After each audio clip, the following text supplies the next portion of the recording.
kita tahu kalau 71% permukaan bumi kita diselimuti oleh lautan. Saking luas dan dalamnya, sampai sekarang kita bahkan hanya bisa menjelajahi 5%-nya aja. Sehingga lautan masih menjadi tempat paling misterius di bumi. Tapi sebenarnya apakah ada misteri yang terpendam di laut kita? Apakah sebenarnya di dalam laut ada spesies aneh atau monster raksasa? Dan seberapa dalam laut itu sebenarnya?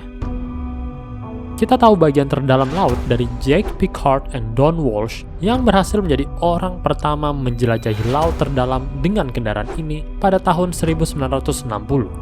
Lalu di tahun 2012, James Cameron juga mengukir sejarah dengan menjadi orang pertama yang melakukan penyelaman tunggal di laut terdalam.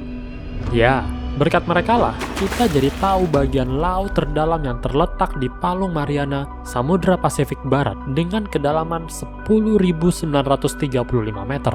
Titik terdalam ini disebut sebagai Challenger Deep. Buat ngebayangin, ini tuh setara dengan 83 Monas atau 10 kali Pulau Jawa yang dijajarin. Luar biasa dalam. Dari sini, ahli kelautan pun memetakan 5 kategori zona laut, dan 3 zona yang terbawah disebut sebagai deep sea karena zona tersebut sudah tidak terpapar cahaya matahari lagi. Dan semakin ke bawah, tekanan air semakin tinggi sehingga kapal selam pun bisa hancur hanya karena akibat tekanan air. Jadi buat ngebayangin, ini tuh udah kayak kita lagi ditimpa 1600 gajah.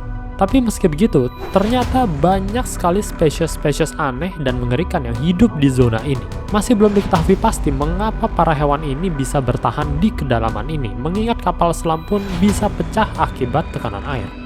Diperkirakan mereka memiliki senyawa kimia khusus yang dapat menstabilkan protein terhadap tekanan hidrostatik yang ekstrim. Jadi kira-kira sejauh itulah misteri yang baru bisa kita ketahui. Mengingat kita hanya bisa eksplorasi 5% laut bumi, pastinya masih banyak sekali misteri-misteri di lautan kita yang belum terkuak. Jadi semoga video ini bermanfaat dan terima kasih.